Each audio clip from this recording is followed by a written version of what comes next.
Diputado Cayetano García, si fuera tan amable de señalarme las reservas que abordará en este momento y el número de ellas. Sí, Presidenta, con toda la disponibilidad de ponerme al corriente en cuanto a las reservas y trámites que realizan los servicios parlamentarios de esta honorable Cámara, serán del artículo 13 al 23. Y respecto a los demás, me circunscribo a lo dispuesto por el artículo 111 del reglamento de la Cámara de Diputados. Muy bien, diputado, dado que usted ha reservado más de 10 artículos para propuestas, le corresponde hasta 8 minutos en su intervención. Adelante. Con su venia, Presidenta, diputadas y diputados, quienes vienen a sembrar falsedades e intrigas a este honroso lugar y honorable tribuna, apuestan a que el pueblo haya votado el 1 de julio de 2018 por el hartazgo. ¡Oh, sorpresa! No, señores, el pueblo votó por conciencia y no en vano, porque no les vamos a fallar. Y cuando se vota por conciencia, no es fácil que les vuelvan a creer. Toco madera para que vuelvan a tener mayoría. Por eso es bueno rememorar. Así que, si me permiten, voy a continuar. Ayer les leí 4 perlas legislativas que hicieron, pero hoy, hasta donde me den el tiempo, voy a continuar. El 22 de diciembre de 1992, los legisladores aprobaron una reforma a una ley secundaria que, a contrapelo de la Constitución, permitió a empresas privadas, principalmente extranjeras, generar energía eléctrica. Hoy, tales empresas venden a la Comisión Federal de Electricidad o a particulares el 46% de la energía eléctrica que se consume en el país a precios elevadísimos.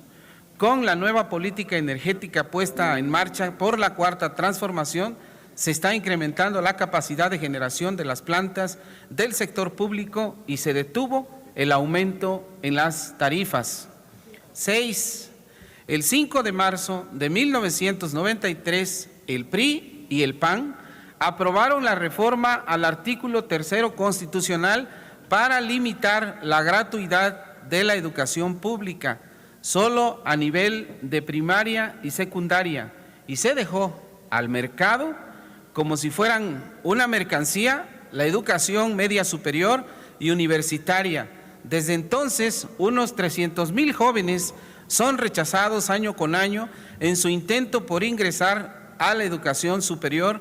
Para justificar este absurdo, se implantó la mentira de que los jóvenes no podían ingresar porque no aprobaban el examen de admisión, cuando en realidad no había cupo para ellos en los planteles públicos por falta de presupuesto. 7.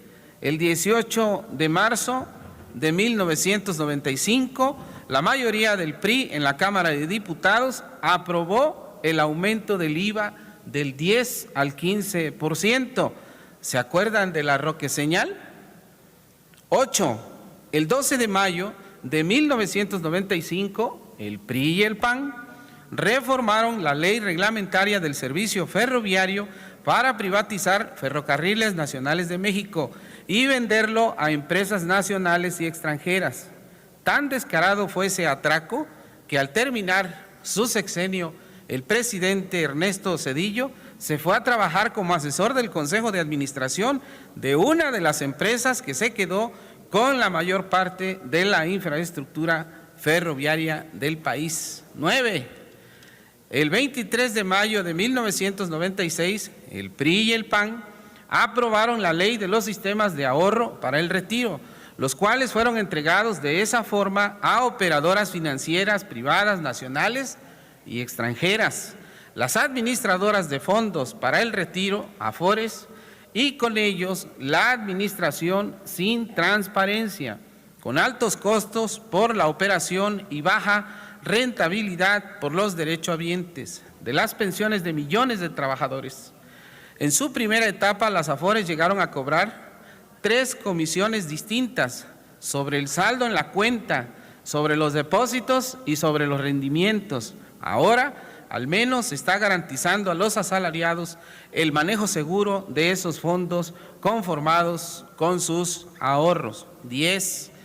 El 12 de diciembre de 1998, diputados del PRI y del PAN aprobaron el FOBAPROA. Esa es una de las más grandes perlas que convirtió las deudas privadas de unos cuantos empresarios y banqueros en deuda pública. En la actualidad, al 31 de diciembre de 2018, esta deuda rebasó el 1.200.000 millones de pesos.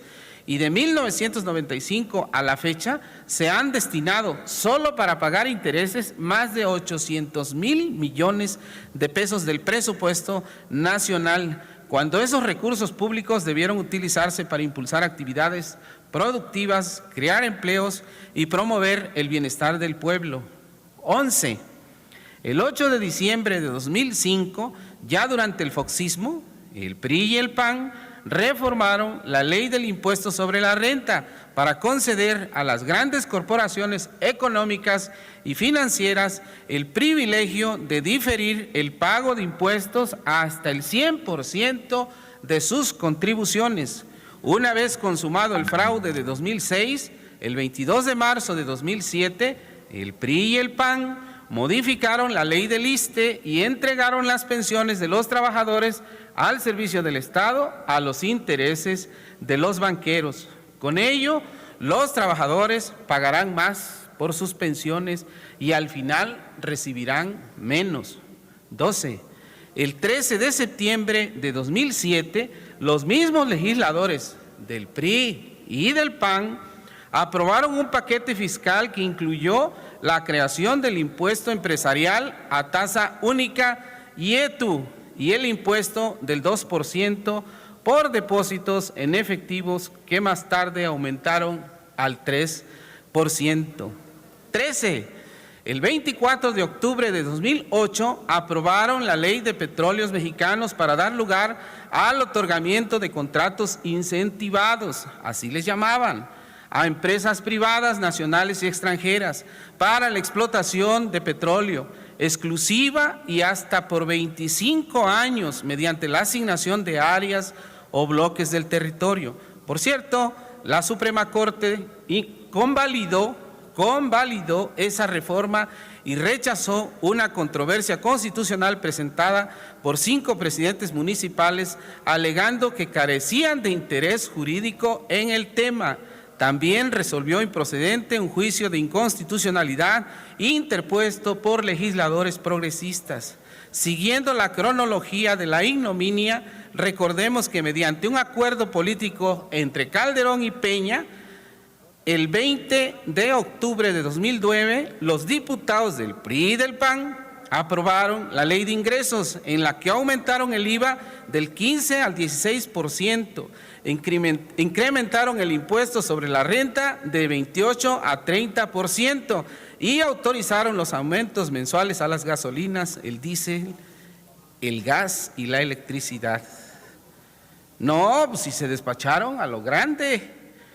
¿Cómo extrañan la robadera? Y todavía vienen aquí desde ayer a golpear al presidente Andrés Manuel López Obrador, cuando lo que intenta es reparar todo el desastre construyendo sobre ruinas.